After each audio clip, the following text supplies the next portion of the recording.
Have you ever seen the movie Home Alone? Well, if you haven't, then I'm about to spoil a significant part of it. Anyway, in this movie, young Kevin McAllister is accidentally left behind when his family flies to Paris for Christmas. While he's home alone, two would-be murderers try to break into his house and steal his stuff. But they do not know that Kevin is waiting for them, armed with paint cans and a BB gun. Throughout the movie, Kevin uses his ingenuity to outsmart these bumbling thieves and protect his house.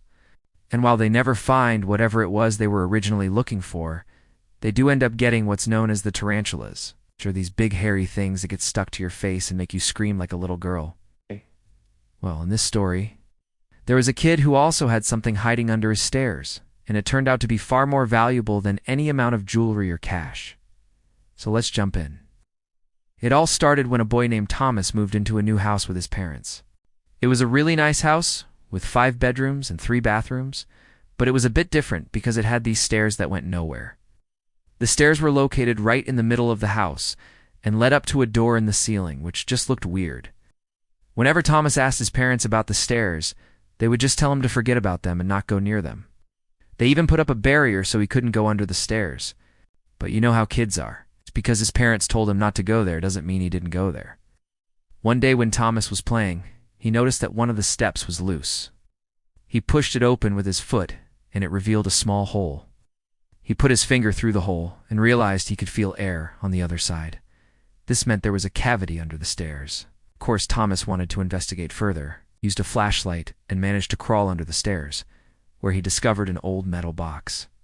It was pretty heavy, but he managed to drag it out and bring it home. Then he hid it in his room and waited until his parents went to sleep before opening it. Inside the box, he found some old newspapers, a diary, and a key. The newspapers were from 1973 and talked about things like the Watergate scandal, the Vietnam War, and the newest Elvis Presley record. As for the diary, it was written by someone named Alice and described her life in the 1970s. The entries talked about fashion trends, dating, and parties. There was even one entry where she mentioned finding a hidden key. Thomas thought this was a sign that the key from the box might fit somewhere in the house, so he began searching. He looked everywhere, under floorboards, behind pictures, and in between curtains, but he couldn't find anywhere that the key might fit. Just when he was about to give up, he remembered the stairs. He ran back to the stairs and checked each step, and sure enough, he found a lock on one of them. The key fit perfectly and made a loud click sound as it turned.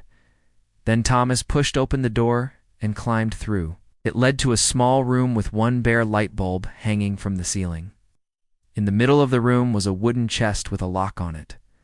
Thomas tried the key from the box, but it didn't fit.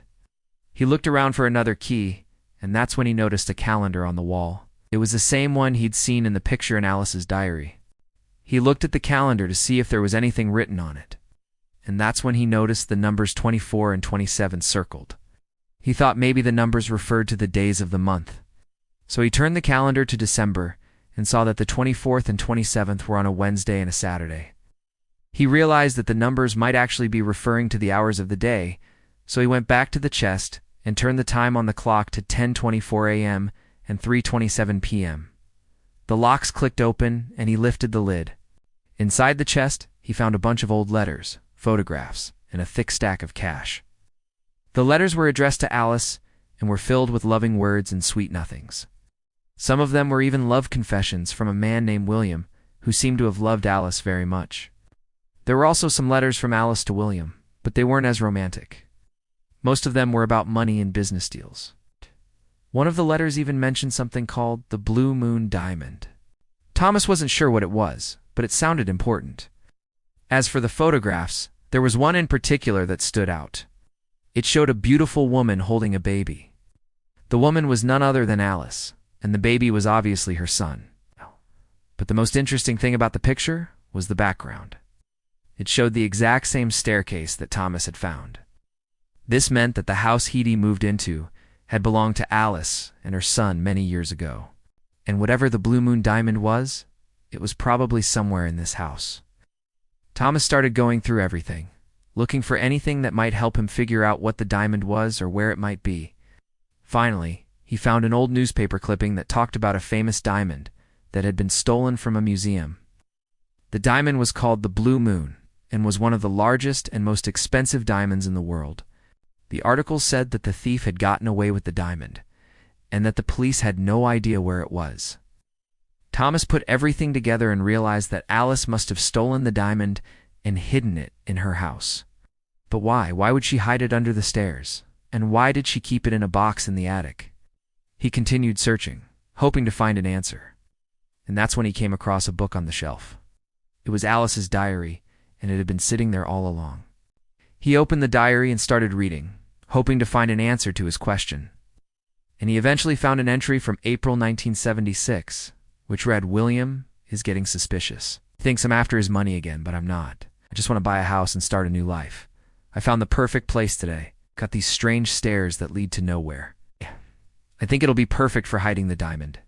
Now it all made sense. Alice had stolen the Blue Moon diamond and hidden it in her new house. But why did she hide it under the stairs? What was so special about that spot? As Thomas was thinking about it, he heard footsteps in the attic. He quickly hid the diary and ran out of the room.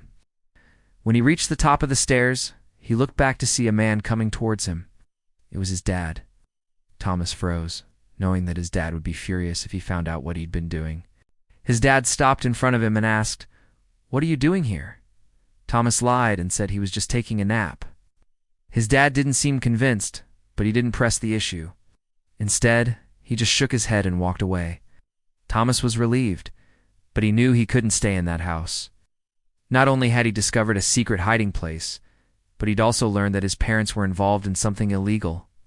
He packed a small bag with some clothes and food and snuck out of the house. He didn't know where he was going, but he knew he had to get away from his parents and their dangerous friends. As he was walking, he saw a police car drive by, stopped and hailed them down, then told them everything he knew about the Blue Moon diamond. The police were skeptical at first, but they eventually agreed to investigate. They searched the house and found the hidden box in the attic. They also found the diary and the old newspaper clippings. And finally, they found the Blue Moon diamond. In the end, Thomas's parents were arrested and the diamond was returned to the museum. As for Thomas, he went to live with his aunt and uncle. He never forgot about his adventure, though, and he often wondered what would have happened if he hadn't found the hidden box. Anyway, if you like this video, make sure to subscribe. As always, thanks for watching.